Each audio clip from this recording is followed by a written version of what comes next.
Bom dia. Hoje o nosso grupo vai abordar um assunto importante para entender um pouco da história do nosso Brasil: as drogas do sertão. Primeiramente, vamos comentar um pouco sobre a localização e a distribuição das atividades produtivas e os espaços por ela dinamizados. Logo depois, vamos nos aprofundar nos fatores de produção e na contribuição para a formação e a ocupação do território.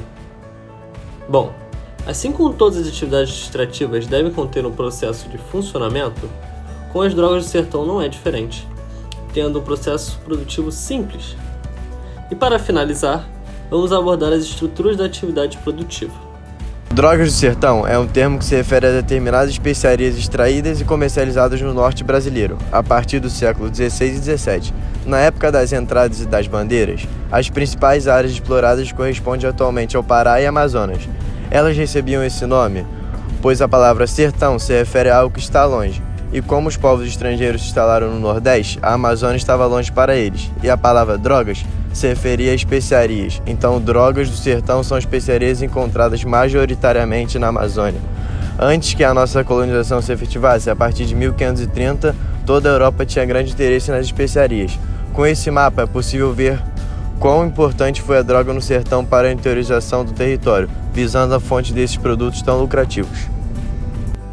Agora vamos falar sobre os fatores de produção. Nos séculos XVI e XVII, a exploração da região amazônica acabou surgindo como uma solução para o papel econômico anteriormente desempenhado pelas especiarias indianas. As drogas eram produtos nativos do Brasil, que não existiam na Europa, e por isso atraíam o interesse dos europeus, que as consideravam como novas especiarias. As mesmas serviam para a preparação de remédios, a fabricação de manufaturas e o tempero da comida. Alguns exemplos de drogas de sertão são cacau, cravo, guaraná, urucum e baunilha.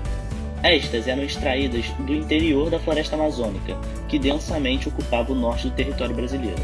Então, de modo geral, a extração dessas especiarias atendiam demandas provenientes do mercado interno e majoritariamente do mercado externo. Não devemos deixar de atentar que, para a exploração inicial das drogas, os colonos portugueses contaram com o imprescindível conhecimento dos índios em relação ao manejo, uso das plantas e, claro, com a mão de obra nativa para os trabalhos de coleta e de remeiros nas canoas que desciam os rios em busca de tais gêneros.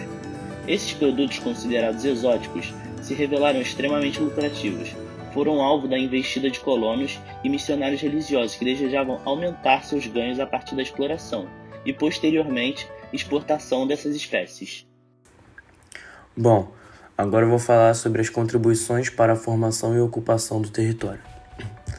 As missões jesuítas direcionam-se principalmente para essa zona amazônica, onde havia um número enorme de tribos indígenas, para catequizá-los. Por outro lado, as viagens bandeirantes, que caçavam indígenas, também ajudou muito na ocupação do território para além do Tratado de Tordesilhas, fixando terras nessas mesmas regiões onde encontravam-se as drogas do sertão e os povos indígenas. De antemão, essa ocupação foi lenta devido à densa vegetação, às volumosas tribos indígenas que dominavam a região e também devido às doenças que matavam os aventureiros. Agora eu vou falar do funcionamento da atividade produtiva. Na exploração das drogas do sertão foi utilizada a mão de obra escrava indígena, uma vez que os mesmos possuíam conhecimento sobre as diversas especiarias.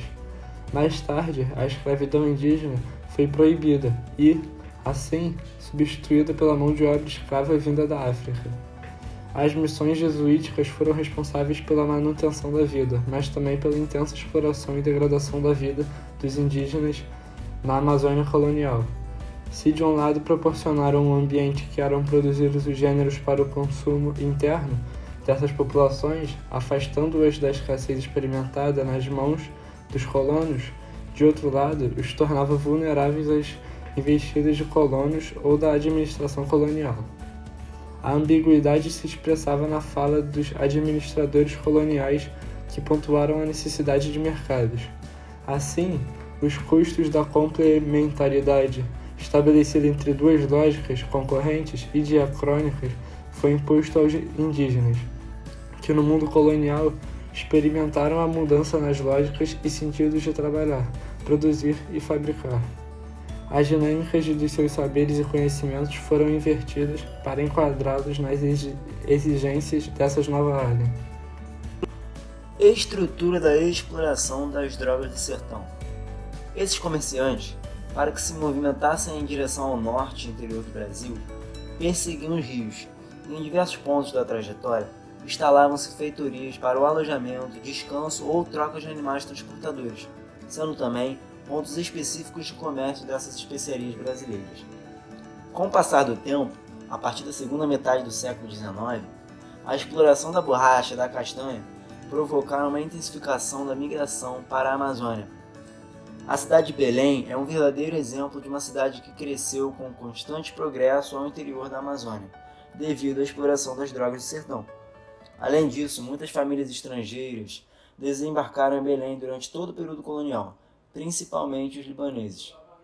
A foz do rio Amazonas era uma região onde se praticava intenso contrabando.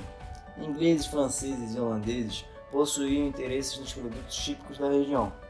E para combater esse contrabando, em 1616, Francisco Caldeira Castelo Branco fundou na foz do rio Amazonas o Forte Presépio, fundando então a atual cidade de Belém.